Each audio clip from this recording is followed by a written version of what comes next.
In the previous video, we looked at dropping a cannonball off the top of a building, and then because we're on Earth, the acceleration is g on Earth is 9.8, but we would normally round off to 10 just to make it easier. So let's say the acceleration on Earth is 10. So after 1 second, let's say the ball is here. After 2 seconds, the cannonball will be around here. After 3 seconds, it will be here. After 4 seconds, it will be somewhere around here. 5 seconds, it will be somewhere around here. Okay, so because the acceleration is 10 meters per second squared, because that's an acceleration, it means the speed increases by 10 each time. So here the speed here is 0, and then here the speed here will be 10, and then the speed here after 2 seconds it will be 20, and after 3 seconds it will be 30. After 4 seconds, because the acceleration is 10, so it means the speed increases by 10 each time. And I also introduced, well, I didn't introduce it, but I also said you could use a formula for a free falling object. H equals gt squared over 2.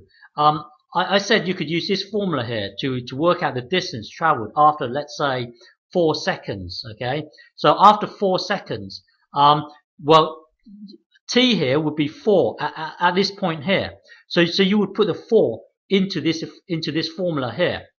And then, because we're on Earth, g is always 10. So we put the 10 into this g. And then you can use this formula to find out the distance traveled after whatever amount of seconds you want. And I also said that you can, well, when you drop a cannonball of a building, the acceleration time graph will look like this. Okay, for a cannonball. So this would be 10, and then the speed time graph will look like this. The speed time graph will be a straight line.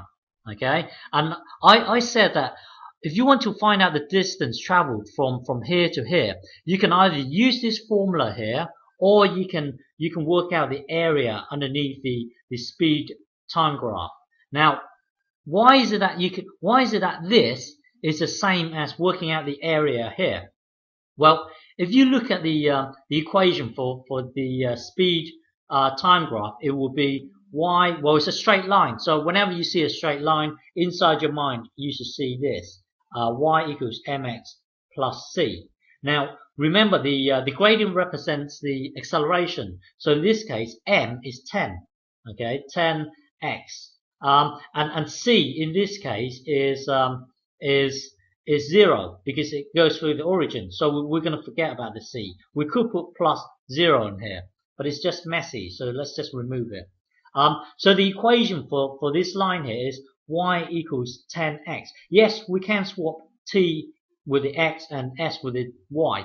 For the time being, well, let's just leave it as y equals 10x. So the equation for the line is y equals 10x. Now, let's say this point here is x. Okay, so from here to here is x. Now, if at this point here is x, what is the height of this thing here? Well, let's say it's 3, then you would normally put 3 into this thing here, into the x, and then this would take you to a height of 30.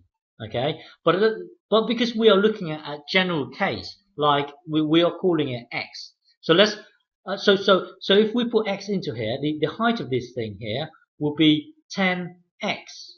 Okay, so what at this point here, at x here, the height is given by 10x, because you would put, well, you've got a graph here, you've got a straight line, and the formula for that line is y equals 10x. So that means whenever you put whatever point is at this point here, then it would jump straight to this point here when you put it into the equation. So my point is that at this point here, the height here is 10x. Okay, now the across here is x.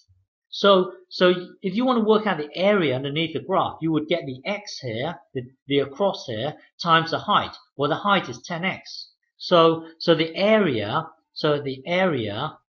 equals 10x. Well, you get the height, okay, 10x, and then you times you times x, okay, the across, that will give you the rectangle, and then you would divide it by 2.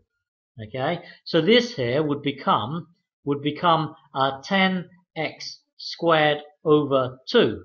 Now, if you look at this here, earlier we had this free fall formula here. H equals equals gt squared over 2. Now, look at this here. G is 10 in this case here, because our 10 in this case is the gradient anyway. And look at this here. T squared is really x squared. Well, we could use t for the across here. This across here could represent the time. Well, my point is that this t squared here is the same as this, and you divide by 2 because well, you would normally, if you get the height times the width, then you would get the whole rectangle, because you just want the triangle. You would divide it by 2. Here you divide by 2. Okay,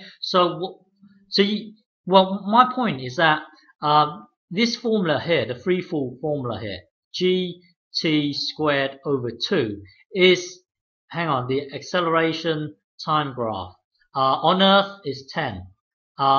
So the speed time graph will look like this.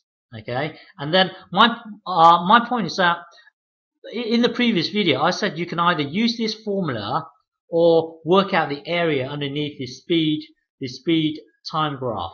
Either use this formula or work out the area underneath the speed time graph, and they're both the same, because the height here, well, this will be, let's say y equals, well, you working out this height, well, you would get this. Well, it turns out that these two are the same. Okay, the area underneath this and this, they're actually the same thing. Okay.